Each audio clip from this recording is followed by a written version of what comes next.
kind of along those same lines, how much during the offseason when you guys were acquiring guys like Kenneth Murray or Javonte Williams, how much of that was the idea of like, hey, let's make sure we get the right veterans in here as well to foster? Huge part of it. I think if you look at some of the moves that we made and you go back to free agency and all that, there was a type, tough guys, physical guys that had leadership ability, leadership qualities, guys that played the game a certain way.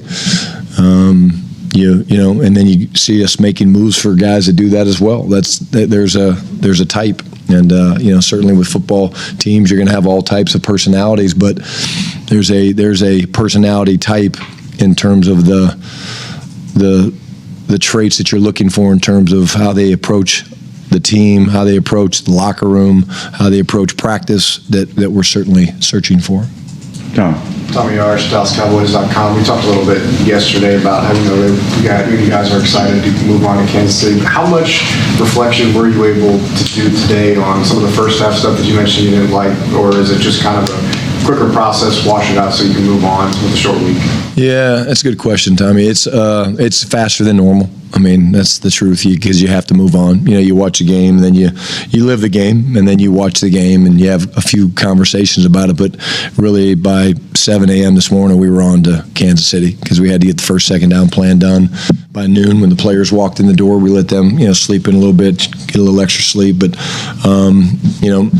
not as much as we normally do, but there's certainly things that we took away that we can do better. I'm not going to share those because we need to do them better, and so I don't want to give up the secrets. But it's faster than normal, and that's anytime you play a game. A couple days later, you gotta move on pretty quick.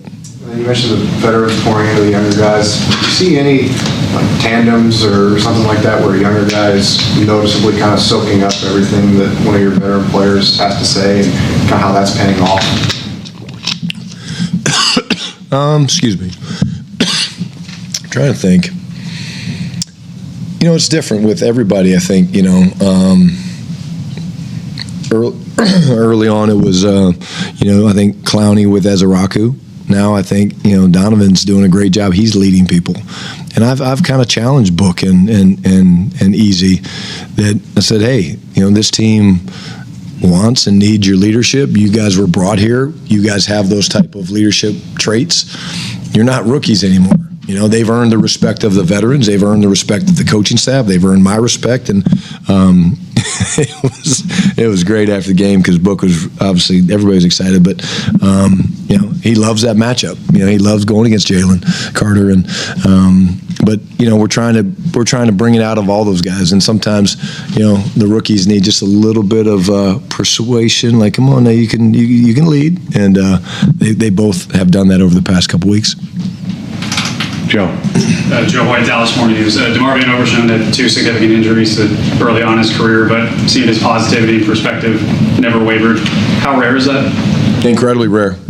Because again, what we don't see, I don't see, you guys don't see, is the thoughts you have in your mind when you lay down at night after a long day of rehab and it's sore or it's hurting or people are questioning you and people are saying you're not going to come back, and there's so much stress that goes into these, young men's lives about, is he going to get back? What's it going to look like? And I'm blown away by his mental toughness, his grit. We call it competitive stamina, because he's never wavered. No one has attacked rehab as hard as he has, and I think that's why you're seeing him, back probably earlier than most people thought and playing at a high level.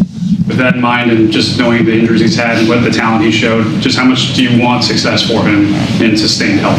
Oh, yeah. I mean, I want it for all of our guys. But he's certainly a guy that he's earned the right to have the incredible career that he's going to have. He's going to have an incredible career. Agent Zero will be out there for a number of years wreaking havoc on football teams that we play. And, again, he's not the only one. But, again, you cheer for those guys because you tell them it's part of your journey. It's a little bit of a setback, but it's going to make the story all the more sweet. Scholar. Patrick Dixon with the AP. For the record, according to the play-by-play, Marquise got an assist, but Elijah got full credit for it. Okay. So he was right. Marquise was right. He wasn't on the drive. Okay. All right. I'm going to write that down. He gets an assist. They don't give out assists very often, guys. I'm going to write it down. He's got an assist. He'll be excited to know that. I'm going to tell him you said that, Skyler. As Clarence mentioned, the rally was huge for the postseason. Jerry said after the game, daunting schedule. You guys like the phrase, keep your feet where they are. How do you keep your feet where they are when you've got a number of games coming and they're still in the postseason picture and that kind of thing? Well, you really don't have a choice. I mean, the way the schedule's set up, you don't have a choice. If we spend too much time looking back on Philly today, then we're hurting our ability to prepare and get ready to play a really good team in Kansas City. And, be where your feet are just means stay in the moment. Today's really a Monday, but it's a Wednesday, and as soon as I'm done with you guys, I got to go do third down and all that stuff. So it's late nights, and the players are sore and grumpy, but they'll bounce back, and they'll be ready to go. But it's a good way to be, because whether you're sitting here at undefeated or you're sitting here where we are at 5-5-1, it's the process that matters, and the process is, hey, you take each day one day at a time, each game one day at a time, because every game is a championship opportunity. And I think when you do that, it's easy to just kind of trust the process and take it one step at a time. Garrett. Garrett Podell, CBS Sports. Hey, Brian, Kalen Carson went kind of in and out. See you, bud. Yesterday's game, what's his status? I'm sorry, I was distracted. Kalen Carson, he went in and out of yesterday's game. Kind of what's his injury? Yeah, he's okay. Some dehydration stuff. He had some cramps. We'll just kind of help him get a better plan for that. But again, nothing we're concerned about. And then with going into this week against Patrick Mahomes, kind of what is your approach against a quarterback like that, who many believe is the best? Yeah, try to mix it up the best we can. He certainly has proven the ability to win the big game, and incredible player. The ability to improvise is incredible. The arm talent's incredible. So, we have to affect him. And how do you affect him? You affect him different ways: pass rush, changing the looks. But he's seen a lot of football, so be a great challenge for our defense. But again, it's going to come down to the teams on both sides of it, and we look forward to the matchup. Brian, Ali Jawan, DLS Cowboys, just any updates with Trayvon Diggs? I know we've got 4 games now, and eligible return. Yeah, he's doing better. One of the issues this week, again, we'll see how everybody does, but short week's a little harder, but he's doing everything we've asked, and has a really good look on his face. And I talked to Trey today, actually, and he feels really good. John. Brian, Jonah Javad with WFAA. Heading into your first Thanksgiving game as a head coach, just curious if any of that crosses your mind as being, the man of a football family and, being around it your whole life. Does it add any extra juice for you this week? I don't think so. I love having my family around. We've got a bunch of people in town just because of my mom actually came to her first game this weekend, yesterday. So she's 1-0, so she's allowed back.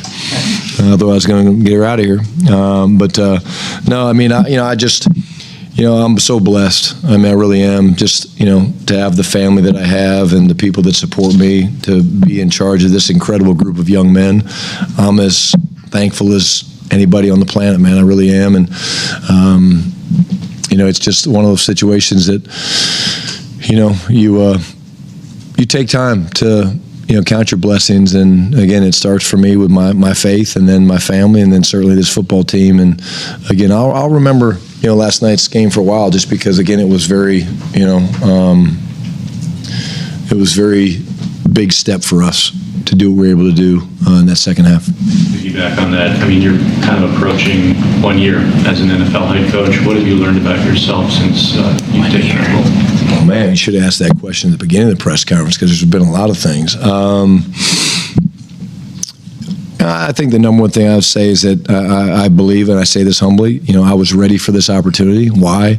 I knew what I wanted. I knew what I was made of. I knew the type of young men that I wanted to coach and be around, and I feel really good about the coaching staff we put together. There's certainly been things that have come across my desk that I had no idea how to deal with. Just say that, being honest. And I either leaned on my contacts and trusted advisors, or I trusted my instincts and my gut. And I think one of the things that my pops probably gave me from being around the game my whole life is my instincts for how to lead people are pretty strong. And I think that I do trust and listen to my gut a lot. If I'm torn, I kind of listen to what my gut tells me. Good. Thank you. Thanks, guys.